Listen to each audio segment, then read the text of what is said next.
objective was to gain control of Petersburg and those rail lines, and then isolate and stifle the Confederate capital of Richmond, Virginia. Now, let's step back to July 4th of 1864. General Early's Confederates came out of the Shenandoah Valley and captured Union supplies at Harper's Ferry and Martinsburg, West Virginia.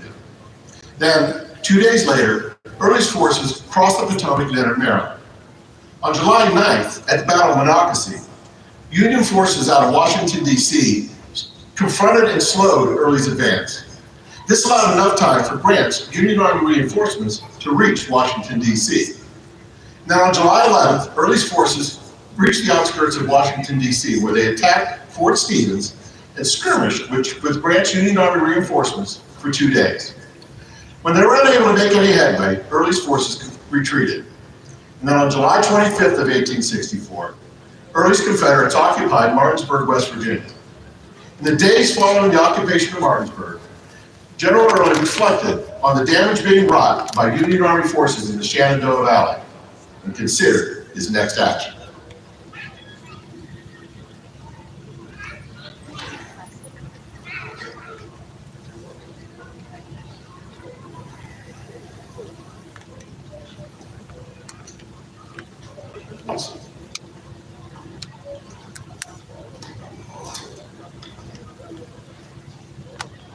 Thank you, sir.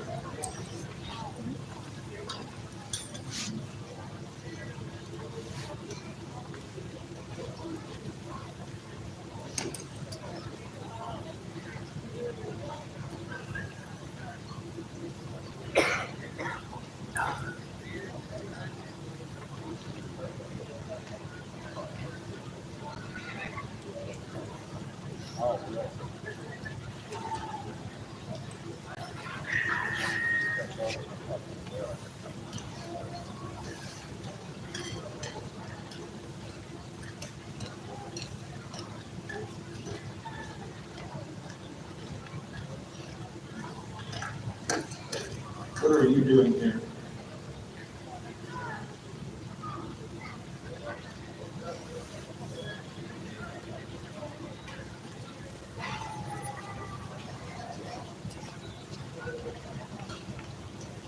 Order!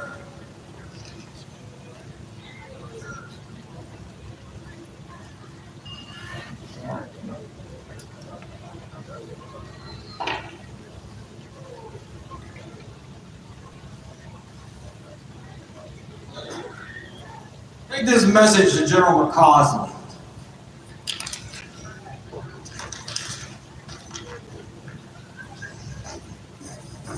Lieutenant, make haste.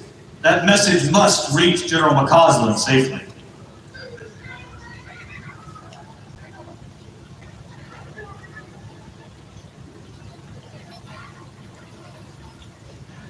Step back to a hot July day in 1864. Franklin County communities are growing and changing.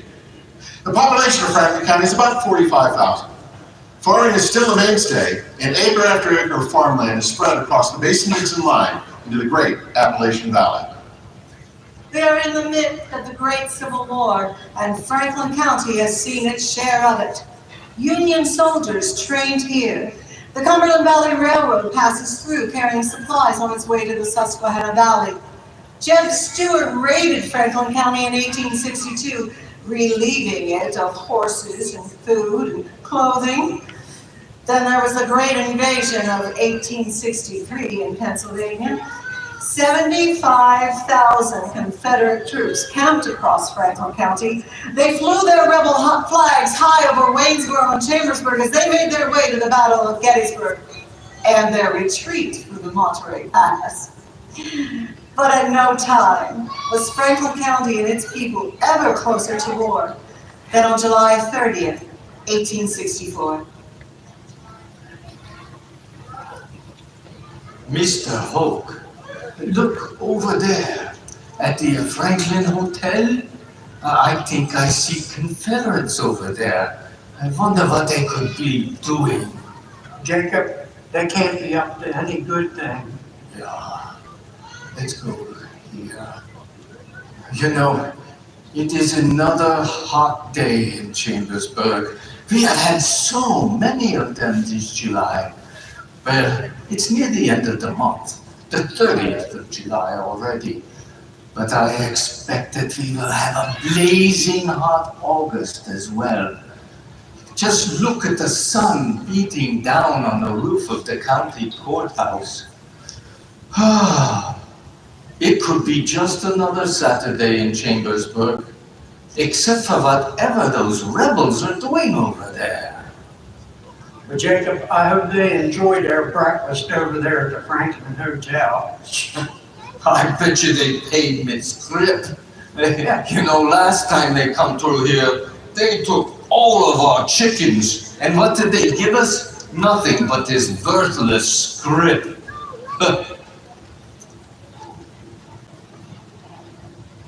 I saw a group of them soldiers going in a neighbor's smokehouse, took the hams, scared the children, Oh my. and they even took the laundry off the clothesline. You know, Mrs. Ludwig was baking bread in her summer kitchen, and then she come back, all of the loaves were gone. And I heard that they were looking for Ludwig's brewery and how to find directions to the apothecary. And just look at them, they're bedeviled folks. No, they wouldn't dare.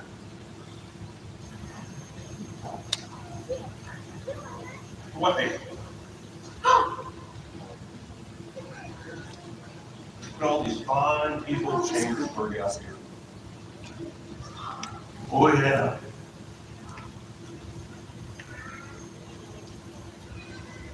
Look at all these fine people.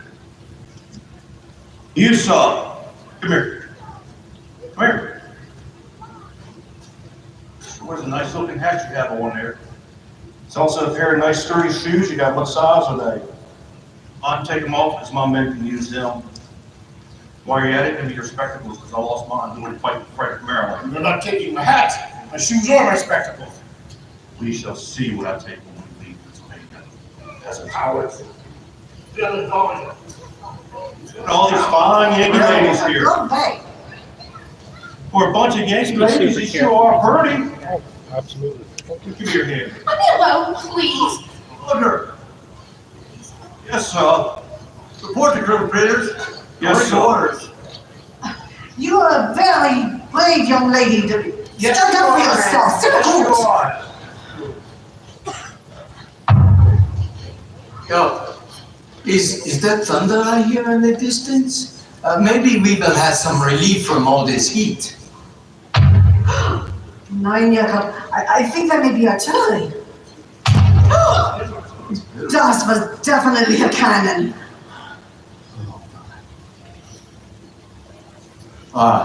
I think we might have something more than cannons to worry about. I hear horses. Many, many horses.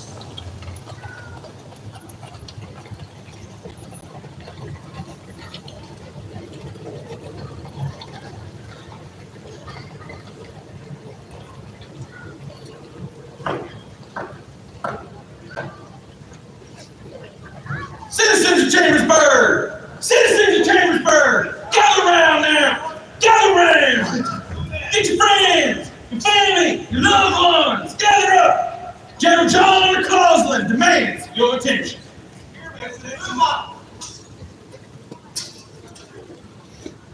Do not be foolish. Gather your town's leaders. This is a matter of grave importance. Jakob, what do they want? Why are they gathering us together? I do not know, but I have a feeling that we're going to find out very soon. People of Chambersburg, I'm here on official business of the Army of Northern Virginia. I'm General John McCausland, and I bring orders from General Jubal Early. Move closer, you must listen. These are important orders, move closer. The armies of the Confederacy have seen the devastation in the Shenandoah Valley. General Jubal Early has witnessed with his own eyes the charred remains of burned homes, barns, and businesses. And he has decreed that it is therefore time to open the eyes of the people of the North to the enormity of those actions by an example of retaliation. The town of Chambersburg has been selected as the site for such retribution. I shall read his proclamation. By order of General Jubal Anderson Early of the Army of Northern Virginia, Chambersburg is hereby ordered to pay $100,000 in gold or $500,000 in Yankee greenbacks. If this demand is not met, Chambersburg is to be burned. So talk among yourselves, gather your resources, and pay this ransom, else your town will be burned. Scoundrels! Blackhearts! Vile humans. This is real. You pay, or you'll find out. The demand is clear. You people of Chambersburg, you better gather those resources and pay the ransom. We have our orders. Yes. You there. You talk You, among sir. yourselves, you better pay the ransom. Yes, you, sir. Bring that man over to This me. cannot be! Cannot pay so much! This cannot... What is your name, sir? What is your role in this town? I am Jacob Hope. I am a merchant here on the island and one of the leading citizens. Chambersburg. Yes, myself and my family, we have worked very hard over the years to build our life here, our town, our homes, our community. My neighbors and friends, they have worked very hard too. How can you ask us to pay this? We cannot pay this. I assure you, sir, Chambersburg does not have that kind of money. We are a good and humble people, a community of merchants and farmers. We are fine and generous people, and we do not deserve this kind of treatment. Well, we are good and fine people in the South as well, sir. You must understand, this is nothing personal. This is war. I'm General John McCausland, a Confederate commander, and I have my orders from General Jubal Early. He has decreed the town shall be ransomed, and therefore it's ransomed. We have been raided, occupied, liberated, and reoccupied. Then this is more than any town's share of war. Federal troops are nearby, and if we stand firm, they may arrive in time.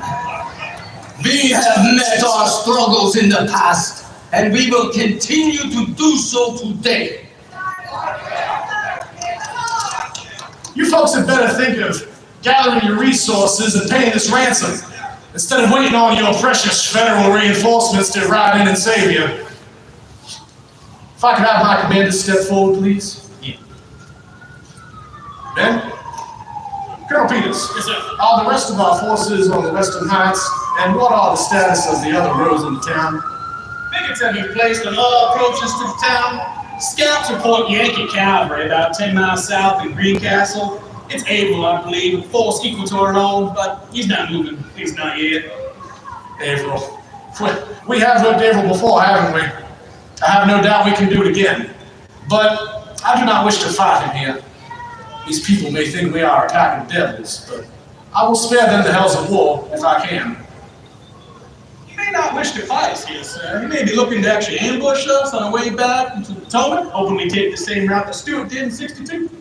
Well, poor Jeb is gone now. God rest his soul. And our mission today is quite different than his ride around McClellan. Well, if Abel doesn't press us, these townsfolk, if we give him more time, might be able to collect the ransom if we just give them a little bit more time. I doubt it, Colonel. Either these people are stubborn, or maybe they don't take us seriously. I'm stubborn. Regardless of their reasons, we can't afford to fall into the Yankee trap. We won't let Averill take advantage of our position here, but neither will I tolerate these obstinate farmers much longer. That's right. General McCausland himself. $500,000 is more than twice the demand for Frederick City in Maryland. We were able to collect $200,000 from Frederick. Perhaps the demand is too high for a town of this size. General Johnson, these orders come from General Jubal Early. He is our commanding officer. I'm compelled to obey them. You've seen the orders. You cannot change them. Now, instead of continuing to question me, you ought to be looking after your men and keeping an eye out for those Union reinforcements to the south. Yes, sir. Major Gilmore, Yes, sir. have we secured more barrels of kerosene? Yes, sir. We are ready. Your order, sir. Very good.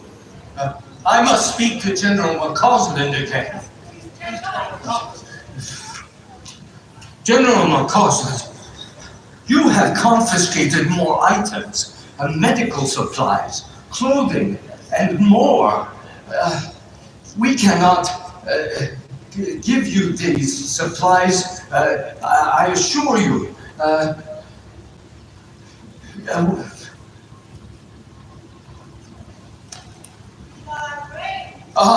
That's right.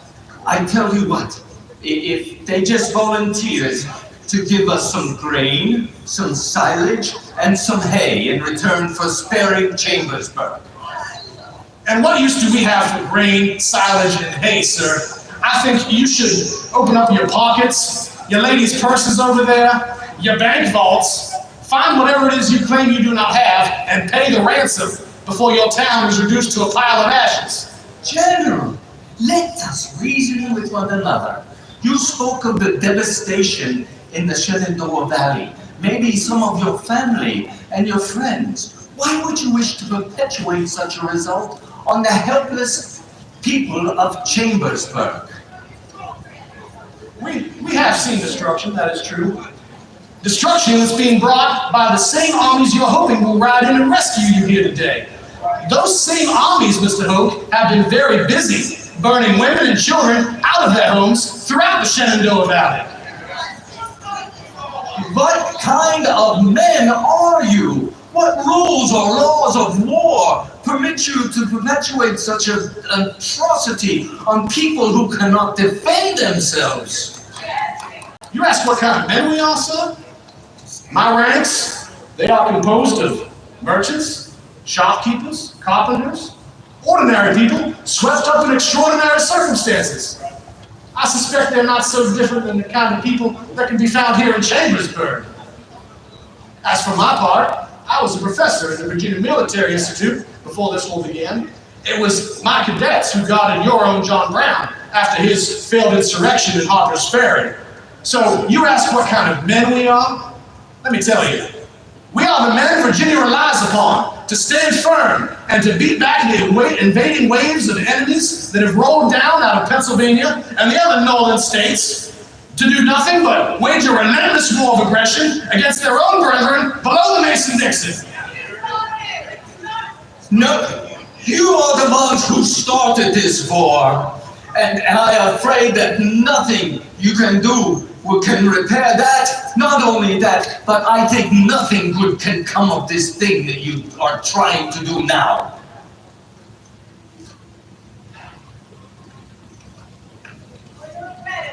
Stop, Yoko. I will not stand here and be threatened by the likes of you.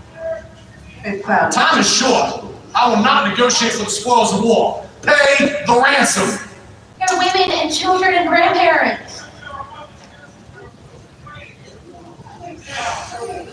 These are children! Please!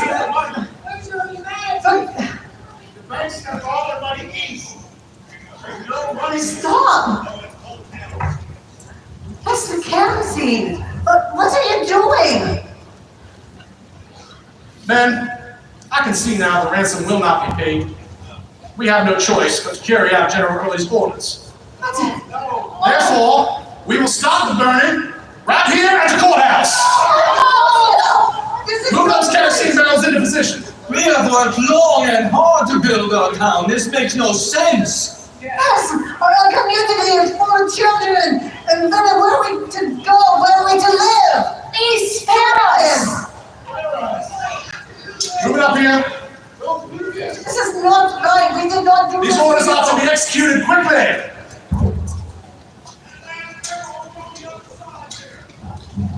No. Everything in position? You have no mercy. Is there nothing we can do to stop this terrible thing that you do? Men, fire the town!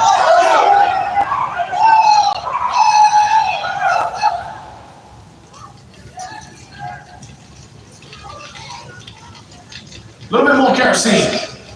That's good. Over there. You men, fire the Franklin Hall from within.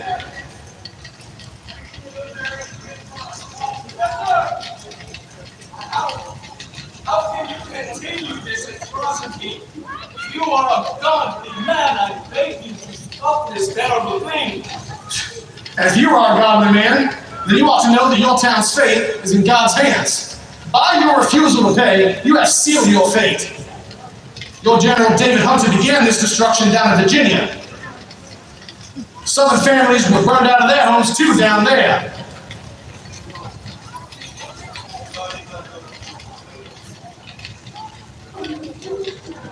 And so on July 30th of 1864, the burning of Chambersburg commenced. No matter how ardently the townspeople pleaded, it made no difference. The Confederates moved to carry out their grisly orders.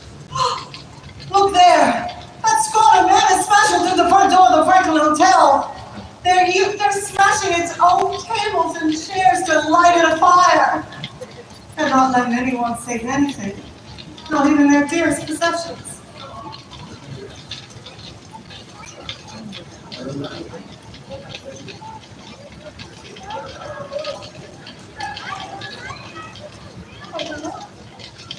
With each passing minute, another family was left homeless.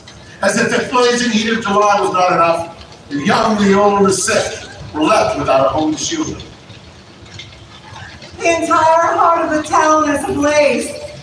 Walls are crumbling and the smoke is so thick. People are fleeing. Someone has set the stables afire and no one's been able to release the livestock. Oh, looks like they fired the paper mill too. Oh, and the black swirls of smoke coming in from the factories afire along the Cottagajig Creek. Look, so much smoke is coming from Lord Maine. Yes. They're burning in every direction. People are fleeing into the alleyways with just the clothes they're wearing. Rebel soldiers are no longer to take anything from their homes. Sacred family relics, keepsakes, portraits of deceased friends, and old family Bibles are being snatched from people's hands. They're beating in the doors with iron bars and heavy planks. Smashing up furniture with an axe, throwing oil upon it and flying the match. For 2 hours, the work of desolation continued. More than half the town is burning. The wild glare of the flames, the shrieks of women and children were louder than all the terrible blasphemy of the rebel soldiers. It is such an unbelievable scene of horror. The widowed and the fatherless continue to bleed, but even they are not spared. They are helpless to stop the Confederate orders. As all hope of mercy fades, the people can only continue to flee.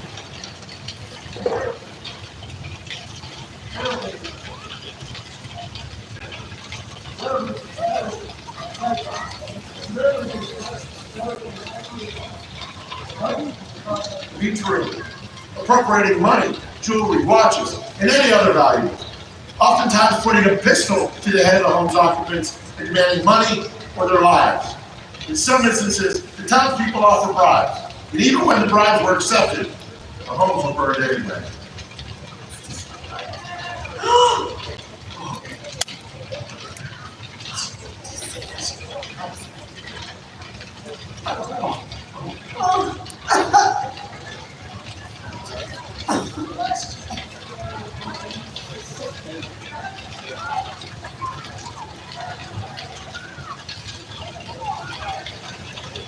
Gentlemen, is this being done by your order? There's women, children in this palace. Is that right? General Jewel Anderson Early, my commanding officer and yours, has issued these orders to burn the town. Sir, I have honored the Confederacy since Virginia voted for secession, but I would rather break my sword and resign my commission to carry out this order. Colonel Pierce, you have indeed served gallantly, and you may need that sword before too long. However, I cannot tolerate such insubordination among my ranks. Therefore, consider yourself relieved of duty and placed under arrest. I will take my leave, sir. Major Gilmore, Yes, sir. form up the men marching west. Your command now. Yes, sir. Form up. Move west. Now. Building it! Major Gilmore, Yes, sir. I want some men to fire the mansion house and move south on Main Street. Then have another detachment go to the Masonic Temple and post a guard there. I don't want it burned. Yes, sir. Here.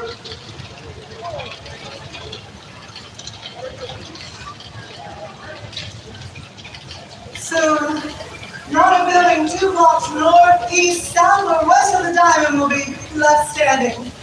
People have fled to the cemetery. Just fled to the cemeteries and the fields surrounding our town. Many of them are women and children and the elderly. Nearly all of them are in shock.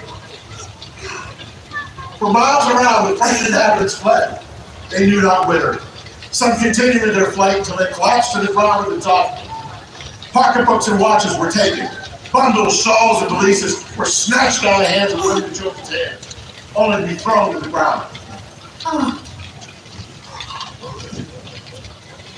Major Gilmore, Yes, sir. have the men completed destruction of Alexander McClure's home to the north of town? Yes, sir. The order has been fired and is burning. Very good. Alexander McClure is an ally of Lincoln, and he has criticized our Confederacy far too often in his newspapers. Indeed. Over there? That rebel is trying to steal that woman's flag just for having it. Keep the flag. Great Say difficulty, goodbye. she wrested it from Say their goodbye. grasp. Yeah. And then she draped it around her person.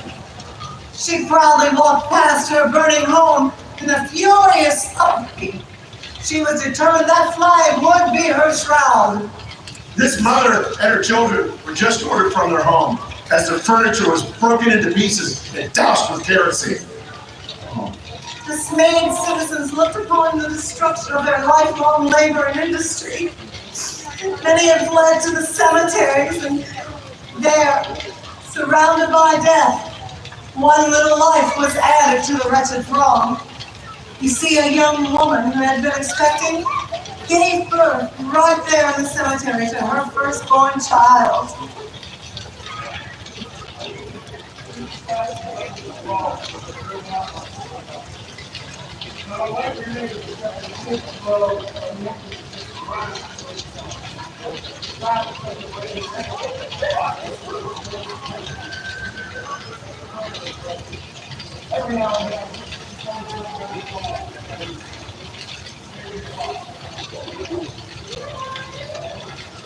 General Johnson, have your scouts reported any approach by Abel's forces? No movement has been reported. Then I believe our work is done here. Men, form all companies. Rejoin the main body. Move to the high ground. Stay alert for Yankee cavalry.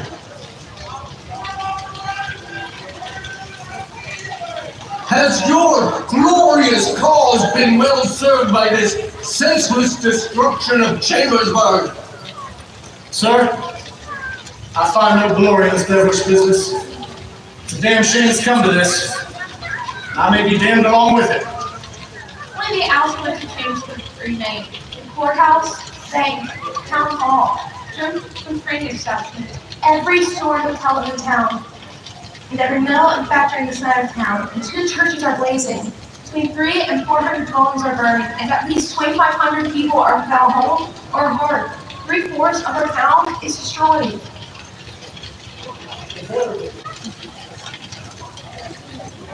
All that was left of many of the beautiful homes were crumbling walls and smoking embers and chimney stacks standing like silent sentinels. The Franklin Hotel was gone, the Riley Hotel, the Arcade. Mrs. Chambers' once elegant and beautiful home, but really all that's standing are ruins. As a final act of destruction, the Confederates went to the county superintendent of public schools' home and burnt it to the ground. Because, as they told his family, he taught Negroes. Soon the hunger of the little ones added to the horror of the scene. People are fleeing. Families are separated. Fathers and mothers are searching everywhere for their missing loved ones amid the destruction. The smoke and the flames are just everywhere, and they're ascending high into the heavens as though beseeching God's vengeance down upon this incineraries. Whirlwinds are here and there, like gigantic corkscrews of smoke, carrying bits of clothing and paper far off into the countryside. They are bearing witness to this foul vengeance. Many a soldier can be seen weeping over the desolation and horror he had caused, hardened to the war that they were. Many would still be crying out, "I never enlisted for this!" For miles around, the frightened inhabitants fled. They knew not whither. Some continued in their flight until they collapsed with the ground with exhaustion. Pocketbooks and watches were taken. Bundles, shawls, and valises were snatched out of the hands of women and children's hands, only to be thrown to the ground. In 4 to 5 hours, a thriving town was reduced to ashes. General Jubal Early's orders were complete, and the Confederate troops retreated. In a few hours, the Federal troops came through the devastation that was Chambersburg in pursuit of the rebels. That pursuit ended in victory at Moorefield, West Virginia on August 7th. The Federal troops were heard to shout, "Remember Chambersburg! Surrender, you house-burning villains!" Our once beautiful town is just in ashes. More than 2,000 people were homeless. They were just wandering the countryside, seeking shelter and a place to just rest. By evening, chimney stacks and fragments of walls formed a dreary outline of burned out buildings. Not a light remained except for the fitful glow of the embers amidst the rubbish that filled the cellars. Silence of the grave reigned where oft was heard the voice of mirth and music and prayer and praise. Every now and then, someone tread heavily along down the middle of the street, the pavement blocked by fallen walls. And the people were sure that the Confederates had gone and the burning had subsided. They crawled out of their hiding places to see their town laid to waste. As evening come in, the terrorists overtook the now poor and homeless people of Chambersburg. At this Saladin, the homeless number more than 2,000. Any building that escaped destruction was open and soon crowded to capacity. Many of the homeless made their way to friends or family on the outskirts of town in other parts of Franklin County. Others made their way to the country, where they spent their first night after the Great Fire. Chambersburg, founded in 1764, burned in 1864. But from across Pennsylvania, from across the entire Union, people gave, people helped. They nourished our hungry, they housed our homeless, they bolstered our community spirit. Chambersburg did survive. Day by day, it rebuilt and grew. The rebirth of Chambersburg is a testament to the spirit of its residents and the human spirit. Tonight, we honor that spirit and the history that happened here.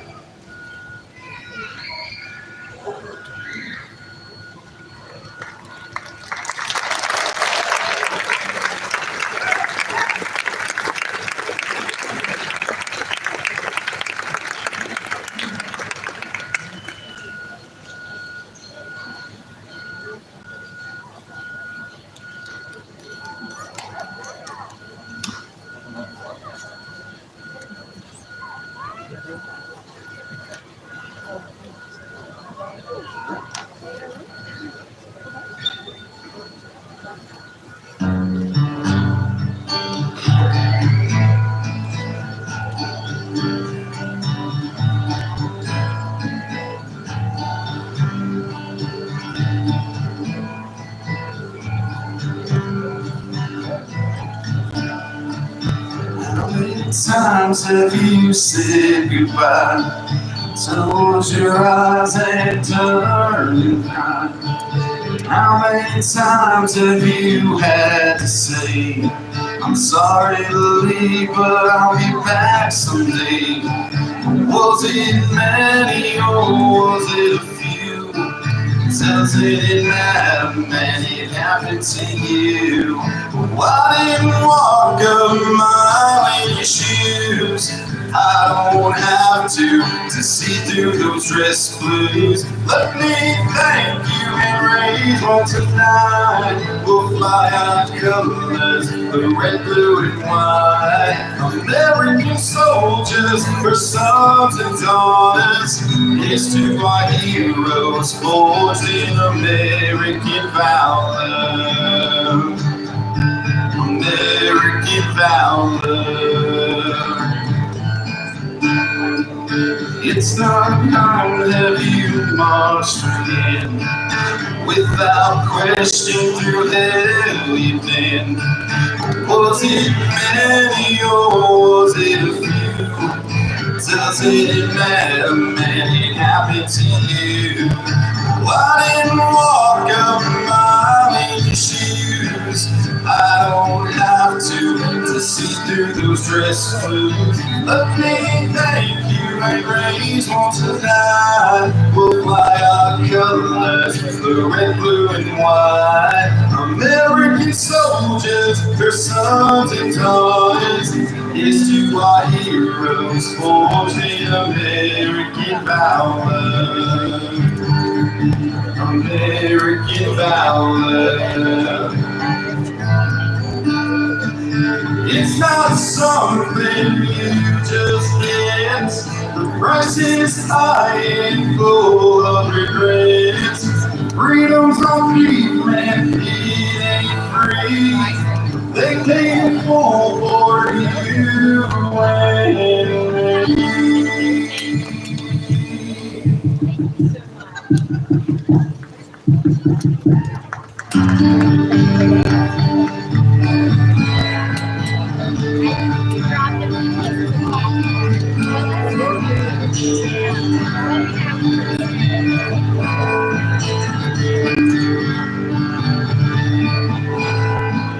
I didn't walk a mile in shoes. Oh, I don't have to see you dress blues. Let me thank you and raise one tonight. We'll fly our colors, the red, blue, and white. American soldiers, her sons and daughters. Here's to our heroes forged in American valor.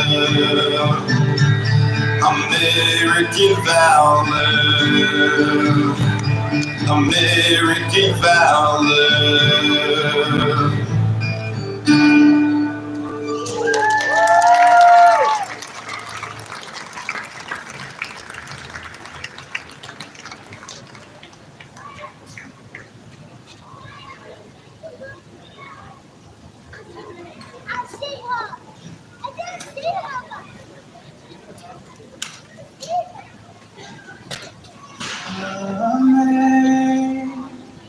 Amazing grace, how sweet the sound that saved a wretch like me.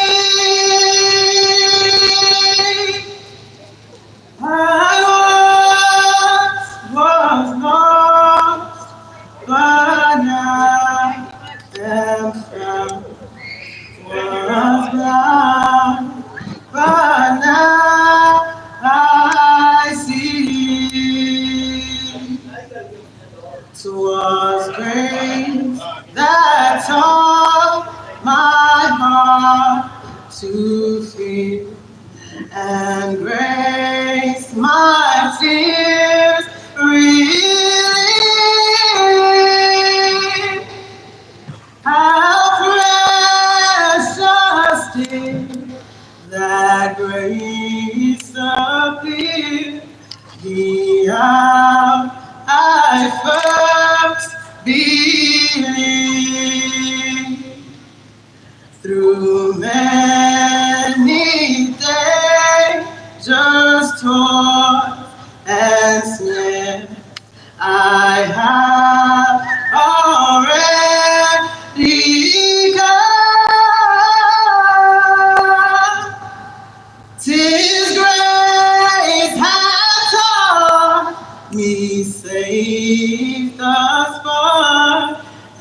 and grace will lead me home. The Lord hath promised good to me. His word, my hope secures. He will my shield and portion be as long as life endures. When we've been there 10,000 years, bright shining as the sun, we've no less days to sing our God's grace. When we've been there, way home.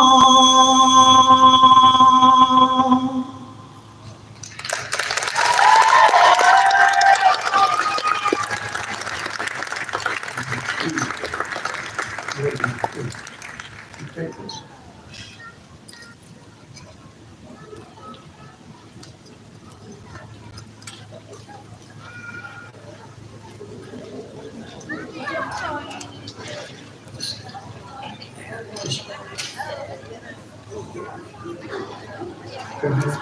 Hey, ladies and gentlemen, before we close the evening out, we'd just like to recognize Janet Pollard and all her staff of the 1130 Visitor Center.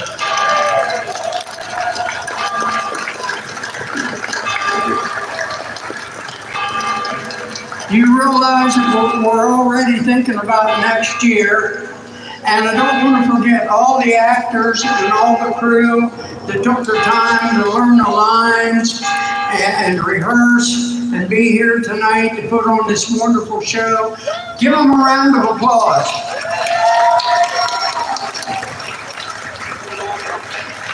And that concludes our program for tonight. Thank you again for coming out.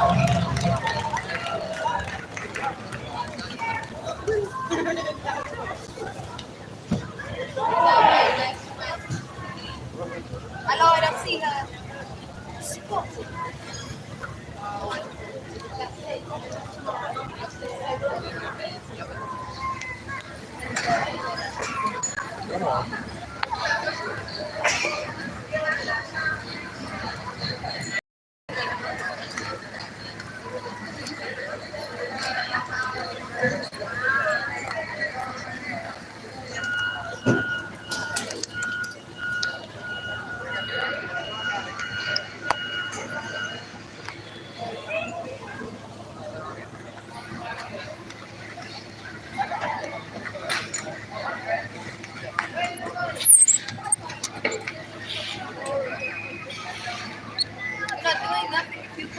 Anywhere.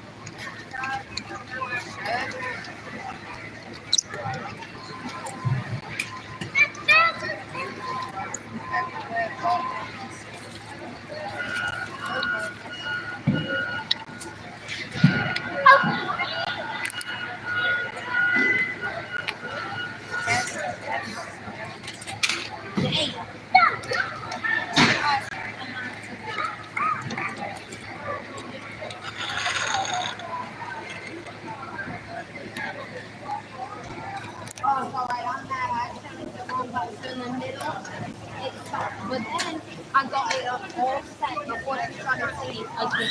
Oh, I was so excited.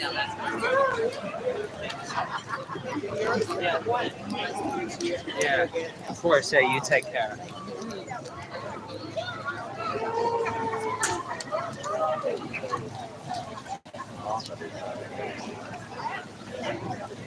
Can you sign our book?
Looking for that Yankee girl.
Another great year. How's everybody doing? You enjoy the show? I did. It's pretty cool. We'll see you next year. We're going to do it all again, right? Right? Yeah. Oh, my. Oh, dropped my bottle. There we go. Excuse me. Let's go back. See Chambersburg. There we are.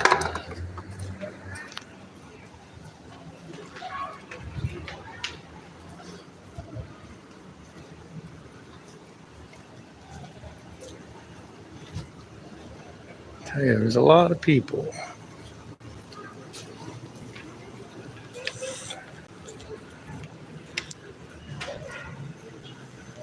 There'd be a kitchen.